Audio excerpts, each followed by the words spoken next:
Qədir Xum bayramı, ümumiyyətlə Qədir Xum olayı haqqında danışacağıq. Bu, geniş müzakirələrə və hətta mübahisələrə səbəb olan bir məsələdir. Əvvəla bu məsələnin tarixi köklərinə nəzər salaq. Həzrət Peyğəmbər Salavatullah vəfatına 3 ay qalmış Məkkə şəhərinə, Mədinə şəhərindən həcc ziyarəti, ibadəti məqsədi ilə üz tutur və bu ibadəti yerinə yetirərkən və yaxud da bu səfər əsnasında Həzrət Əli əleyhissalam da Mədinə şəhərindən göndərilmişdi Yəmənə. Bununla bağlı müxtəlif tarixi şərhlər, mülahizələr var. Yəməndə bilirsiniz ki, o dövrdə hələ əhali tam müsəlman olmamışdı. Bu təbliğat, təşviqat kampaniyası çərçivəsində və yaxud da müəyyən savaşlar baş verirdi bu mahiyyətlə və yaxud da bəzi mənbələrə görə deməli, əhalidən zəkat, vergi yığılıb gətirilməsi məqsədi ilə ki, orada müəyyən ziddiyyət yaranmışdı.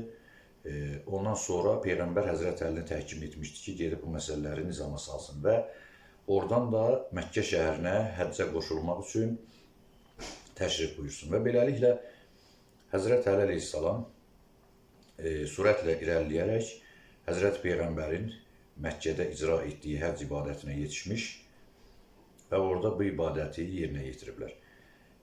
Həmin ziyarət, ibadət əsnasında bu Qədir Xum olayında iddia olunan elan, xilafət elanı və yaxud da digər mövzulara toxunulmamış, baxmayaraq ki, əgər irəlidə toxunacağım bu əhəmiyyətli məsələ bu qədər vacib və önəmli olsaydı, şübhəsiz ki, həcc ibadətinin icra edildiyi Kəbə ətrafı bu xütbə üçün, bu elan üçün daha əlverişli bir yer idi. Və burada nə baş vermişdi? Həzrət Əli əleyhissalam Yəmən ərazisindən demək, bu vergiləri, bu müxtəlif qənimətləri deyək, toplayıb dönərkən, yolda bu dəstədən olan bir çox insanlar həmin geyimlərdən, həmin vasitələrdən, tutaq ki, miniklərdən istifadə etmək istədilər. Bilirsiniz ki, Həzrət Əli tarixdə həmişə ədaləti ilə, düzgünlüyü ilə, doğruluğu, dürüstlüyü və dəqiqliyi ilə yadda qalıbdır və o həmişə çox həssaslıqla yanaşırdı bu məsələlərə. Demək olar ki, onun həyatında baş vermiş bir çox hadisələr, onun başına gəlmiş mənfi olaylar elə məhz onun ədalətinin ucbatından baş veribdi. Bununla bağlı bir Livan yazıcısının xristiyan əsilli bir əsəri də var ki, hətta o qeyd edir ki, Əlini öz ədaləti öldürdü. Yəni, Həzrət Əli ədaləti ilə məşhur idi. Digərlərinin ədalətsizliyi onlara əziyyət verirsə, Həzrət Əlinin, belə demək mümkünsə, öz ədaləti onun başına bəla olmuşdu. Yəni, onun ədalətinə çoxları tab gətirə bilmirdi, dözə bilmirdi və ona görə də Həzrət Əliyə qarşı çıxırdılar. Bax, bu yöndən Həzrət Əli Əmrəl-Möminin ona icazə vermədi haliyə ki, bu bölgü, bu təqsimat Həzrət Peyğəmbər tərəfindən aparıla bilər. Kimin payına nə düşərsə, ondan sonra o da onu istifadə edə bilər. Təbii ki, burada müxtəlif solaxi məlumatlar da var. İndi tarixi məxəzlərdə bunlar müxtəlif qeyd olunubdur ki, bəzi mənbələrə görə hətta cariyə söhbət olub, Həzrət Əli orada o bir cariyə götürüb özünə və yaxud da başqaları da bu geyimlərdən, vasitələrdən istifadə edərkən buna qarşı çıxıb və burada xülasəsi budur ki, məsələnin həmin Yəmən səfərində Həzrət Əliyə qarşı bir qədər insanlarda narazılıq yaranıbdır. Səhabələrdə, həmin səfərdə iştirak edənlərdə bir qədər, deyək ki, qərəz yaranıbdır. Bunun da bir çox daxili mənasını, batini tərəfini mən burada vurğuluyum ki, bu nə ilə əlaqədar idi? Yəni, tutaq ki, xırda bir məsələdən ötürü, bir narazılıqdan ötürü bu boyda problem yaranardımı? Həzrət Əlinin ümumiyyətlə həyatında iz qoyan, onun gələcəyində, gələcək taleyində, siyasi taleyində, xilafət taleyində əhəmiyyətli dərəcədə iz qoyan, bəlkə də problem yaradan özül məsələlərdən biri də ondan ibarətdir ki, o bütün savaşlarda, bütün İslamın təbliğ olunması prosesində ön sıralarda gedirdi. İstər bütün həlledici müharibələrdə, savaşlarda ön sırada gedirdi və həm güclü pəhləvan kimi, həm savadlı insan kimi, bacarıqlı, qabiliyyətli, fəal bir səhabə kimi, öndər kimi, eyni zamanda Peyğəmbərin bir yaxını, əmsi oğlu, qohumu kimi həmişə öndə gedirdi və bilirsiniz bununla bağlı kifayət qədər tarixi məlumatlar var. Onun bütün savaşlarda, döyüşlərdə göstərdiyi şücaət və o əks tərəfdən, düşmən tərəfdən zərərsizləşdirmiş olduğu kifayət qədər soylu, nəsilli insanlar. O cümlədən Əməvilərdən də. Bax, bu şeylərə görə baxmayaraq ki, o yaxınları Həzrət Əlinin qılıncı ilə tələf olmuş insanlar sonradan İslamı qəbul edirdilər. Ancaq yenə də hər bir halda insandılar və ələlxüsus da ki, ərəb millətinin xarakterində intiqam hissi, qisasçılıq və bir məsələni hətta əsrlərlə unutmamaq xarakteri var. Ona görə onlar İslamı üzdə qəbul etmiş olsalar da, müsəlman icmasına qarışmış olsalar da, Həzrət Əliyə qarşı ürəklərində kin, nifrət və narazılıq vardı. Şübhəsiz ki, birinin qardaşı Həzrət Əli tərəfindən məhv edilmişdi, birinin əmisi oğlu məhv edilmişdi. Bunlar eyni sırada namaz qılsalar da, amma yenə də qəlblərində Həzrət Əliyə qarşı bir mənfi hisslər vardı. Bax, bu şeylər bəzən, deməli, bu tarix səhifələrində bunların nümunələri çoxdur. Bəzən bu şeylər mütəmadi şəkildə büruzə verirdi Həzrət Əliyə qarşı. Yəni, bununla bağlı kifayət qədər misallar çəkmək olar ki, mən buradan mövzudan yaymamaq üçün onları qeyd eləmirəm. Bax, bu minvalla gəldilər, çatdılar bu Məkkə şəhərinə və həcc ibadəti yerinə yetirildi. Təbii ki, əsas vacib olan məsələ bu ibadətin yerinə yetirilməsi idi. Qurbanlar kəsildi, Səfa, Mərvə və s. Yəni, bu ibadətlər yerinə yetirildi.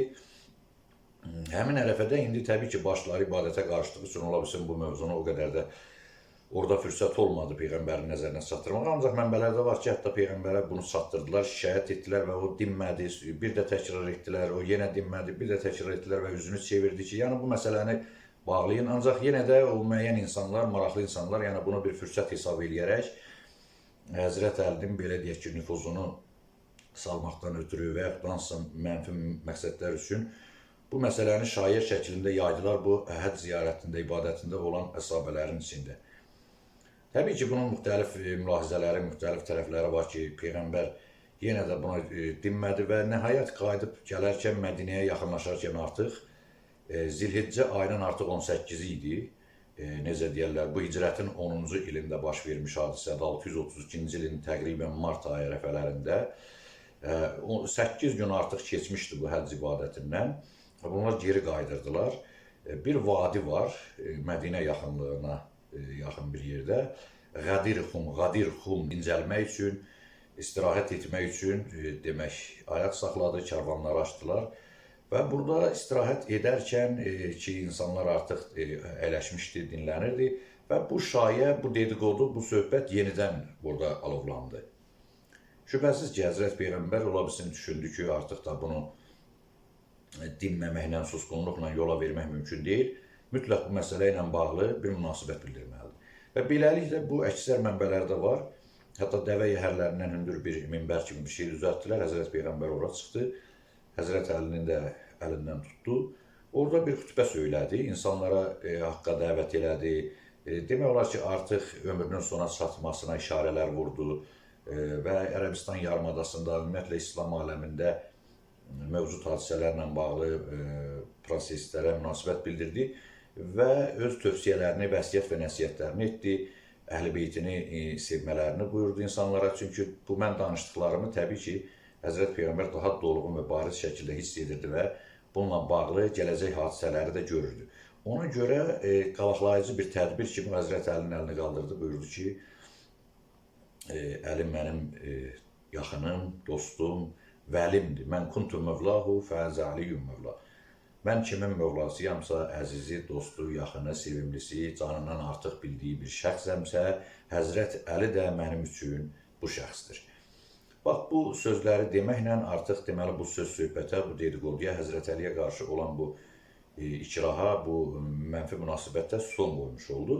Və təbii ki, ondan sonra da bütün müsəlmanlar bu şəkdən qurtulurlar. Çünki bilirsinizmi, bu şək şübhəni ki, yaymışdılar, ola bilərdi ki, bəzilərinin qəlbində hətta bir bu cür düşüncə də qala bilərdi ki, Peyğəmbər bu susqunluğundan ola bilsin, elə Həzrət Əlinin bu iddia olunan işlərini qəbul etdi. Yəni, qəbul etdi və bu cür münasibəti mənfiləşdi və belə sonuçlandı bu məsələ.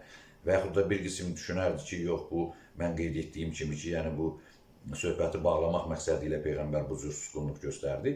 Yəni, təbii ki, bu şayələr, şək-şübhələr, zənn-i gümanlar müxtəlif istiqamətlərə yönələ bilərdi. Ona görə Peyğəmbər bunu bir açıq dillə ifadə etmək zəruri hesab etdi. Mən kuntu mövla fəhəzə Əliyyün mövla. Mən kimin mövlasıyamsa, Əli də onun mövlasıdır. Və sonra insanlar da Həzrət Əli ilə uzaqlaşdı, görüşdü. Yəni, o narazı olan insanlar, ona o qeyd etdiyim kimi o Yəmən səfərində qərəzli olan insanlar, yəni bu məsələləri Peyğəmbər salavatullah burada tamamilə yekunlaşdırmış oldu.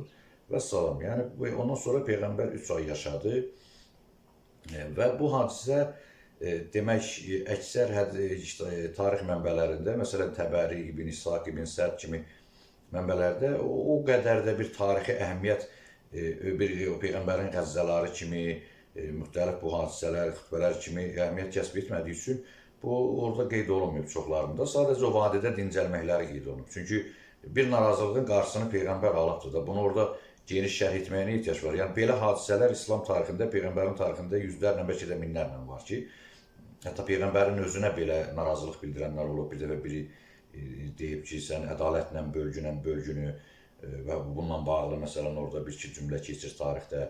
Sonra digər səhabələrə qarşı olan müəyyəndə, indi o dövrdə təbii ki, insanlar arasında bu cür hadisələrin baş verməsi və Peyğəmbər də bu məsələləri yoluna qoyması, bu təbii olan bir məsələdir. Ancaq sonralar artıq, demək bu ki, İslam xilafəti yayıldı, Sasani imperiyası ləğv edildi, Bizans-Roma imperiyasına qarşı savaşlar və s.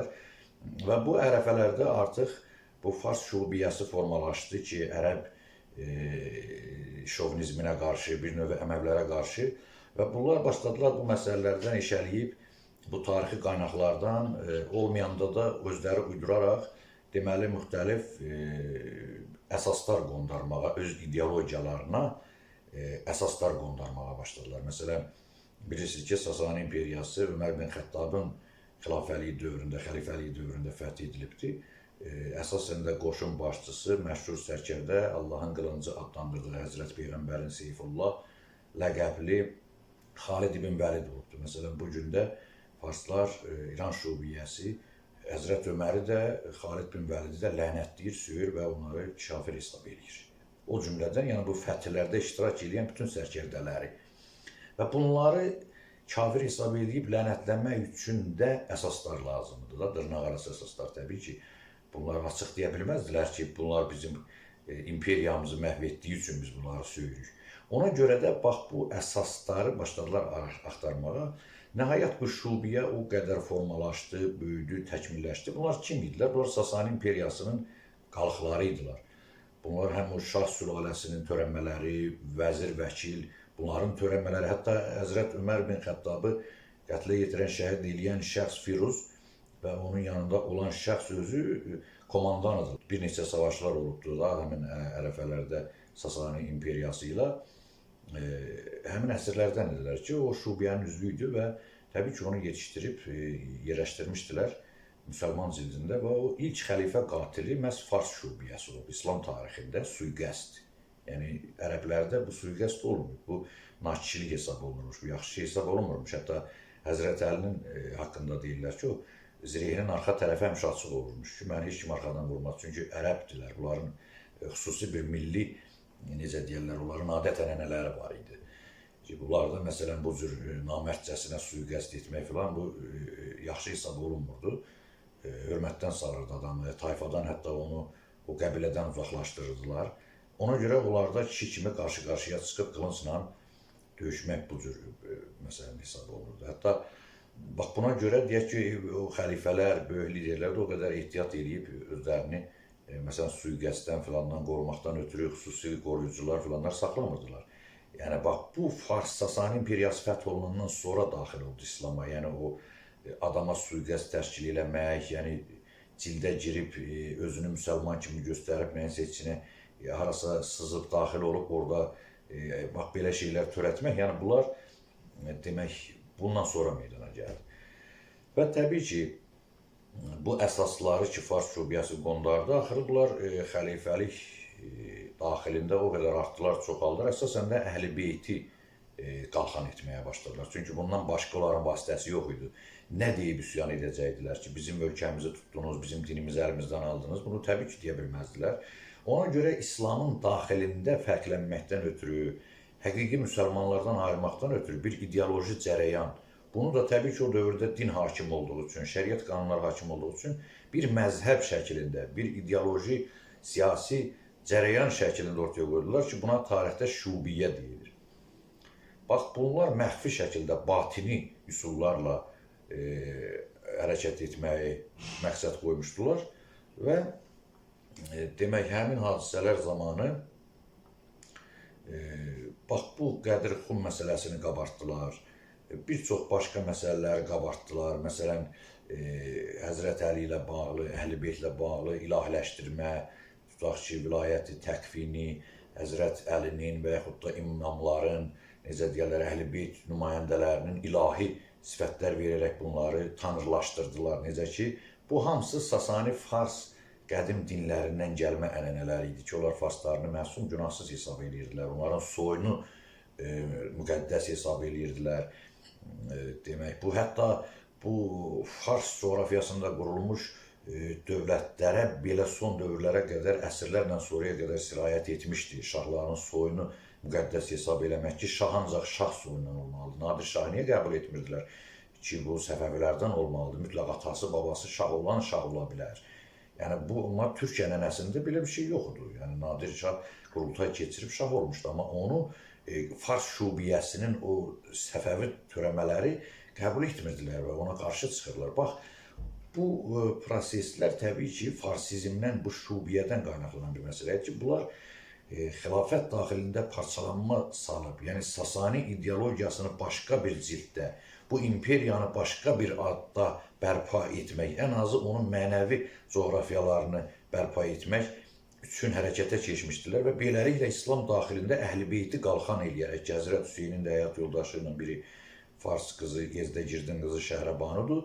Bunu da əsas gətirmişdilər ki, bu bir keçiddir, bir nur, ilahi bir nurdur. Bu Şəhrabanudan keçibdir digər imamlara və bu Fars şahlarının soyu Həzrət Hüseyin və bunun soyu ilə demək davam etməlidir. Nəyə görə məsələn Həzrət İmam Həsəni yox, məhz İmam Hüseyini götürürlər. Çünki Həzrət Həsənin əleyhinə daha çox mübarizə aparmış övladları var. Həzrət Hüseynin soyundan daha çox onun soyunun nümayəndələri, imamlar çıxıb oradan, Həsən-i Müsənna və digərləri ki, bu Nəfs-ü-Zəkiyyə, bunlar daha çox mübarizə aparıblar o dövrdə, belə deyək ki, haqq-ədalət uğrunda. Amma bunlar İmam Həsənin soyunu yox, İmam Hüseyni niyə görə həyat yoldaşı Fars qızı olur? Və yaxud da Həzrət Əlinin başqa arvadlardan olan övladları, Məhəmməd Hənəfiyyə böyük tarixi şəxsiyyət, böyük imam olub, onun haqqında heç deyilmir. Və Kərbəlada şəhid olan Həzrət Əlinin 10-15 digər övladları var, Ömər, Osman, Əbu Bəkir adında və s. digər adlarda. Yəni, bunları o qədər qeyd eləmirlər. Bax, bu prizmadan yanaşaraq demək, bu cür mühumat, xurafat şəklində bu şeyləri yaydılar və insanların daxilinə bir ideologiya sırdılar.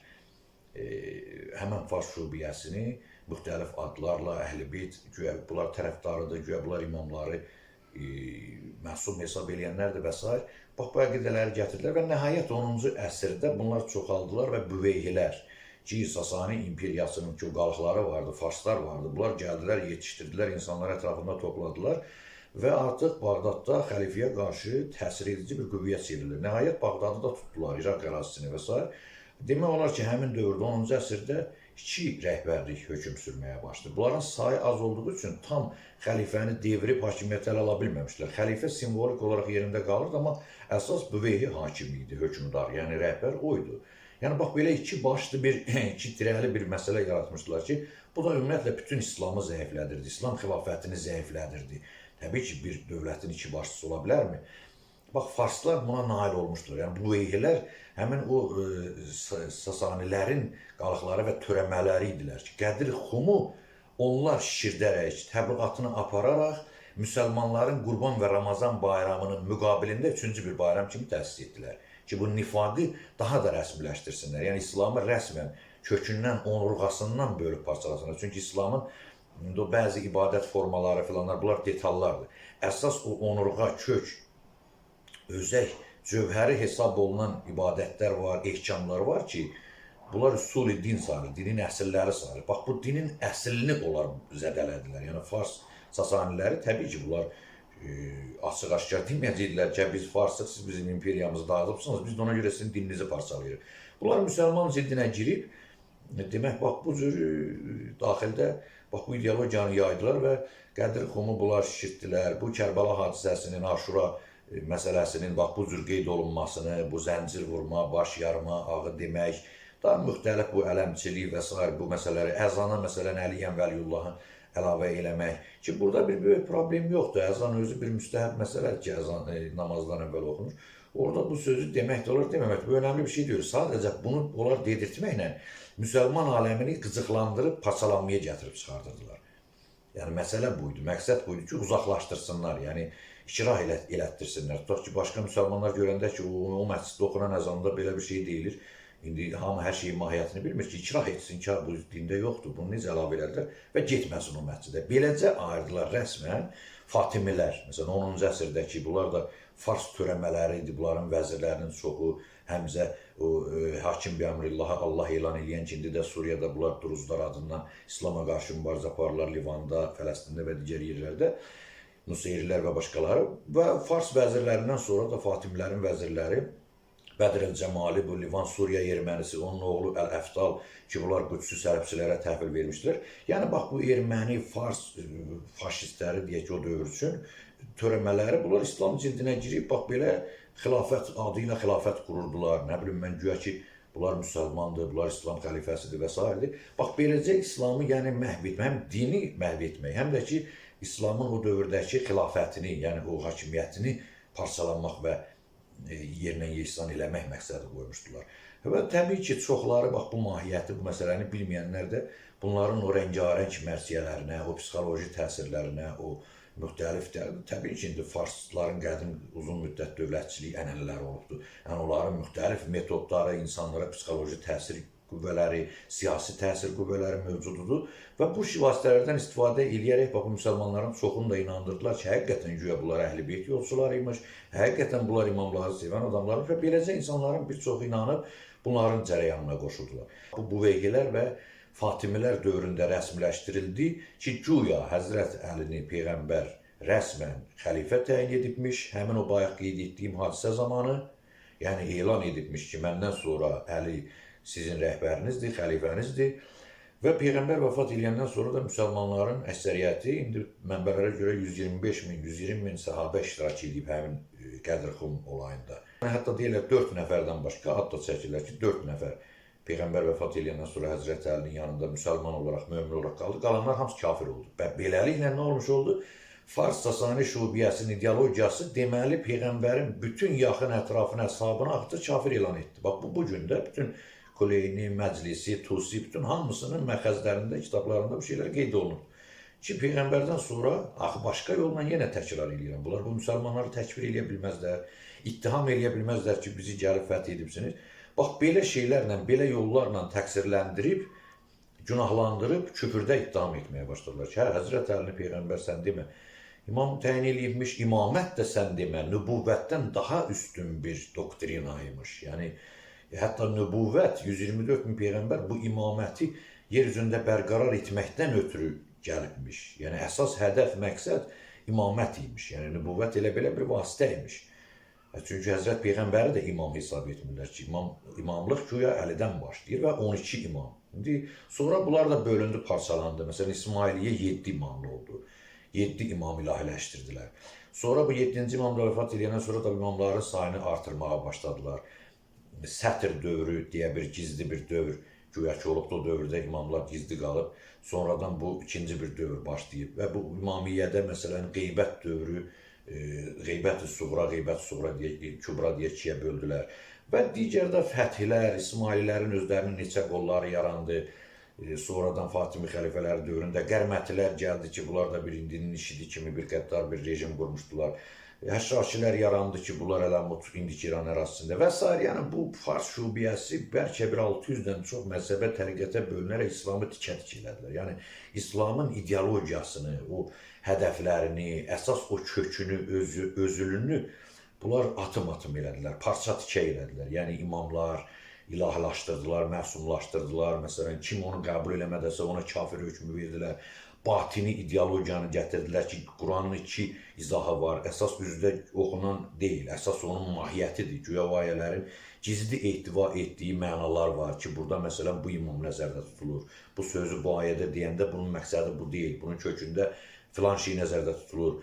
Niyə Həzrəti Əlinin adı Quranda yoxdur ki, elə Quranın nazilliyin Həzrəti Əlinin özü idi də. Allah, yəni ilahlaşdırdılar və Əlallahlar yarandı, Xulatlar yarandı, Nusayrilər yarandı və s. Bax, beləcə bu İslam dininin bu fars şöbiyyəsi bölünərək və sonradan da başqa millətləri öz əqidələrinə cəlb eləyərək onları lider kimi qabağa verdilər. Bax, bu batini təqiyyə metodunun əsaslanan ideologiyanın əsas mahiyyəti bundan ibarətdir ki, özlərini qabağa vermədilər. Məsələn, çox vaxtı fars liderlər olmadı. Bunlar pərdə arxasından idarə etdilər.